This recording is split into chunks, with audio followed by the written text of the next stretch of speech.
In July of 2024, a man named as Joaquin Mbonu was arrested in Nigeria after running away from South Africa. Why? He was identified to be a drug lord who was part of a major drug cartel behind the production and distribution of methamphetamines.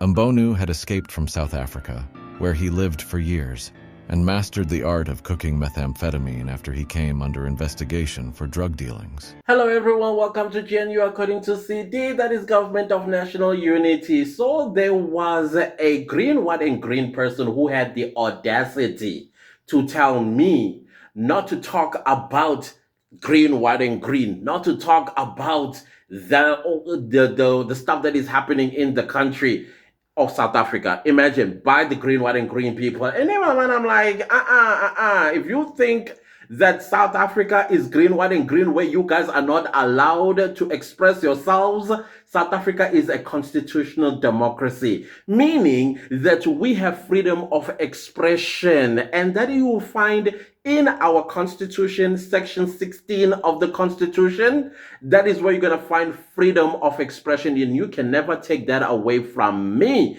And I am telling you that freedom was fought for.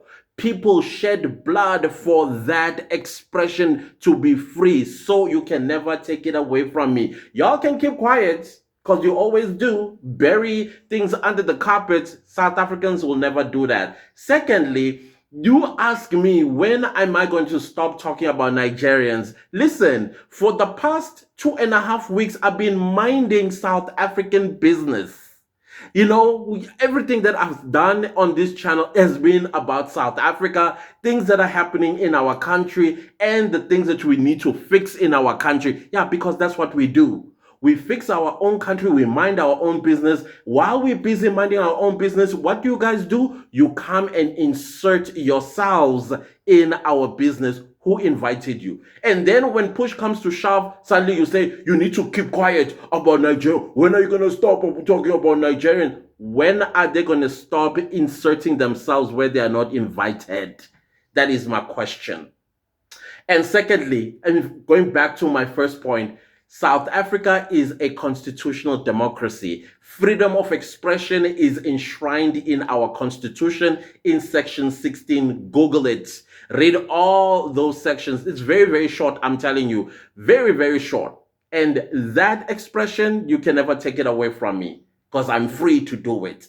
I, as a citizen of South Africa, can go straight to the president of this country and express myself freely about how I feel about him, whether it's negative or it's positive, and he cannot do a thing about it.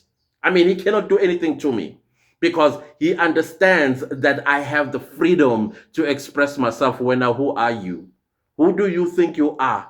You're nothing to me to tell me not to talk about South Africa and things that your people are doing in South Africa. You can tell yourselves that, because you live in a dictatorship. Here is a constitutional democracy. Get that through your thick skull. Now let's move on.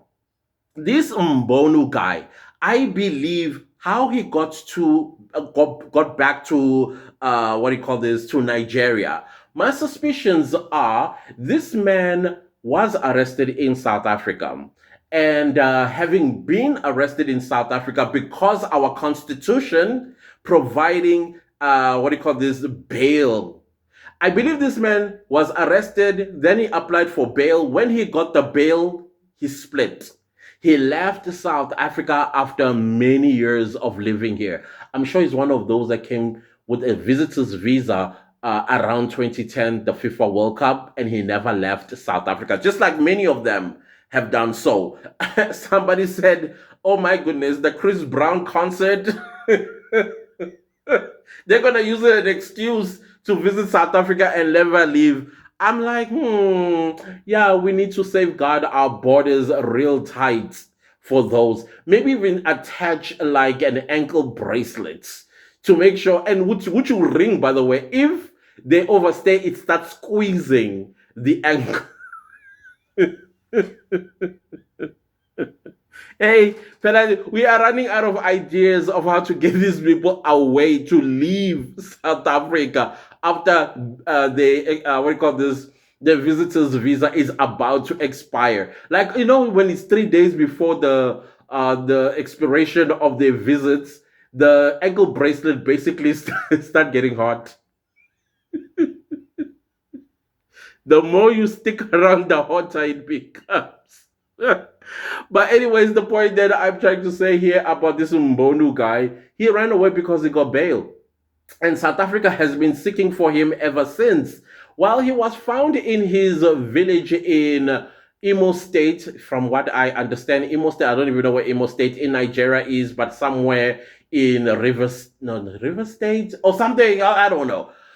So he was found, of course, even when he got to Nigeria, instead of stopping to do and producing this white powder, he continued. So there was a collaboration between South African police as well as the Nigerian police, but that deal with white powder department, almost like the Hawks or something like that, but it's specifically created for the manufacturing of white powder and actually catching these people.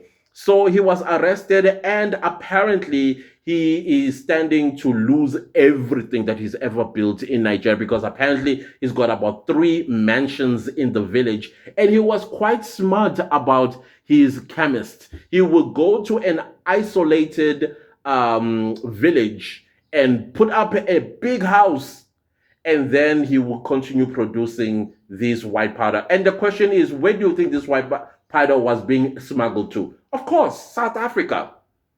Because South Africa is the only market he knows where he made his millions. But then when he when he fled, he left his millions behind. And I'm sure he left it with a South African girl. I hope she did not give a cent back to him. I mean, I hope that she finally got her freedom from this man. I hope that she is enjoying her life, because there's no way. I mean, if you ran away, I'll say, no, baby, it's fine. Leave me with the card and everything, and then I'll just send money to you every month and however much you want. And then switch off my phone. In fact, don't switch off my phone, change my number, sell the house and go live somewhere else. That's what I would have done if I were her. But some of our sisters, they are not that, you know what I mean? The IQ lacks. So anyways, yeah, I thought, let me bring this to your attention because of this person that told me I must keep quiet. Me, keep quiet in my country. You got the wrong one. You got the wrong one. Keep doing this. Me, I'll keep dropping videos.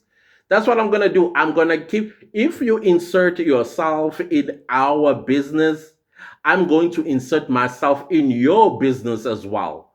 But you know what I'm going to be doing? I'm going to be exposing the rubbish that you guys do here. I wouldn't go into your business in the country. I understand that you guys were fighting for rice. Your independence, your 64th Independence Day was not celebrated. People got what? I know all of those stuff. I'm not going to talk about that because that's your business. But you guys being in my territory, I'm not going to keep quiet about it. Forget it. That's not going to happen. It's not going to happen. I hope you get that through a thick skull. No South African will keep quiet, especially when we have this freedom of expression. It's in our constitution. You can't take it away from us. Just because you can't talk in your country doesn't mean that we can't talk in ours. We will talk, and we'll keep talking, and we'll expose and keep exposing. Just like your countryman here, Mbonu. Now he's going to be extradited back to South Africa for prosecution. Hopefully he will rot in jail. But I want him to rot in the Nigerian jail, not South African jail, because we are done paying taxes for these people to have 3 meals a day and a roof over their heads. No. Go and rot in your country's jail. That's the best, I think, is the solution. Other than that, continue challenging me.